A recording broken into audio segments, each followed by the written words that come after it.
India میں ایک شہر ہے امرتسر کے ایک حاجی اسماعیل صاحب بیان کرتے ہیں، کہتے ہیں میں مدینہ پاک میں تھا تو میں ہوٹل پہ جب بھی کھانا کھانے لگتا تو مدینہ پاک کی ایک بلی آ کے میرے پاس بیٹھ جاتی تھی اور میں حضور کے شہر کی بلی سمجھ کے نا اس سے پیار کرتا، محبت کرتا اور خود کھانا بعد میں کھاتا، پہلے روٹی کے ٹکڑے کر کے نا اس کو دیتا۔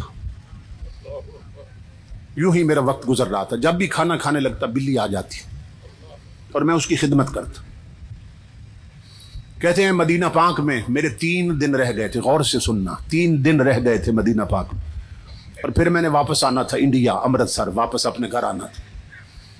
تو میں نے دسترخوان لگایا نا ہوٹل پہ، حسب معمول بلی آ کے پاس بیٹھ گئی، میں روٹی کے ٹکڑے کرنے لگ گیا اور میں دل میں سوچنے لگ گیا کہ یہ بلی مجھ سے مانوس ہو گئی ہے،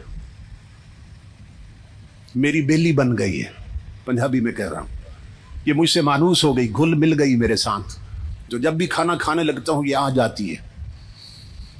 تو میں نے 3 دن کے بعد وطن واپس جانا ہے، تو میں کیوں نہ حضور کے شہر کی بلی اپنے ساتھ لے جاؤں،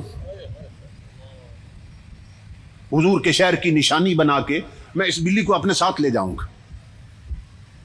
حاجی اسماعیل کہتے ہیں لوگوں اللہ کی عزت کی قسم، یہ بات میں نے دل میں سوچی تھی کہ بلی کھانا چھوڑ کے چلی گئی۔ تیرے اعلی حضرت فرماتے ہیں تیرے قدموں میں جو ہے غیر کا منہ کیا دیکھے اور کون نظروں میں جچے دیکھ کے طلبہ تیرا۔ کہتے ہیں دل میں سوچا کہ بلی کو پکڑ کے اپنے ساتھ لے جاؤں گا انڈیا، امرتسر، دل میں سوچا، بلی کھانا چھوڑ کے چلی گئی۔ کہتے ہیں مجھے سمجھ نہیں آئی کہ بلی کیوں چلی گئی۔ مسجد نبوی میں آذان ہوئی زور کی، میں نماز پڑھنے گیا، میرا معمول تھا کہ ہر نماز کے بعد حضور کی جالیوں پہ نا میں صلاۃ و سلام پیش کرتا تھا، پھر پلٹ کے آتا تھا، ہر نماز پر سلام پیش کرتا تھا۔ زور پڑھ کے جب میں سلام پیش کرنے گیا نا جالیوں پہ تو بلی جالیوں کے ساتھ لگی بیٹھی تھی۔ کہتے ہیں مجھے پھر بھی خیال نہیں آیا کہ راز کیا ہے۔ اگلی نماز پڑھی، پھر سلام پیش کیا حضور کی بارگاہ میں، بلی وہیں بیٹھی تھی۔ عشاء کی نماز پڑھی، جالیوں پہ گیا تو بلی وہیں بیٹھی تھی۔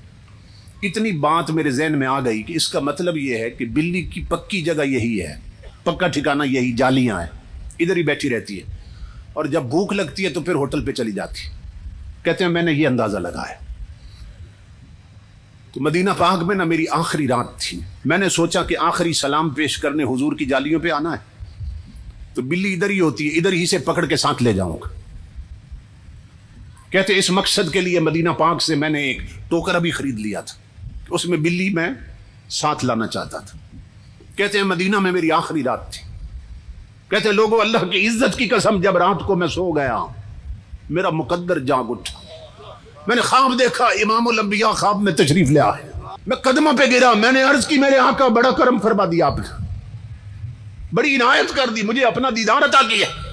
امام الانبیاء نے فرمایا حاجی اسماعیل تو اس لائق نہیں تھا کہ تجھے دیدار کرایا جاتا، مگر مجھے آنا پڑا، حضور نے فرمایا۔ میں نے عرض کیا آقا کیسے تشریف لائیں؟ امام الانبیاء نے فرمایا حاجی اسماعیل خبردار، خود جا سکتے ہو، میرے مدینے کی بلی نہیں لے جا سکتے ہو۔ حاجی اسماعیل کہتے ہیں میں خام میں قدموں پہ گرا، میں نے عرض کی اللہ کے حبیب یہ تو بات میں نے کسی سے ذکر نہیں کی، بتایا نہیں، اپنے دل کا فیصلہ تھا کہ بلی ساتھ لے جانی ہے۔ امام الانبیاء نے فرمایا آج کی بات نہیں ہے، 3 دن ہو گئے وہ کچھ کھائے پیے بغیر میری جالیوں سے لپٹ کے فریاد کر رہی ہے کہ اے تاجدار مدینہ مجھے تیرے شہر سے جدا کرنا چاہتا ہے، مجھے بھوکا رہنا منظور ہے، مدینے کی جدائی منظور نہیں ہے، آقا مجھے بچا لیں، مجھے مدینے سے جدا کر رہا ہے۔ امام الانبیاء نے فرمایا حاجی اسماعیل میں حکم دینے آیا ہوں، خود جا سکتے ہو، مدینہ کی بلی نہیں لے جا سکتے۔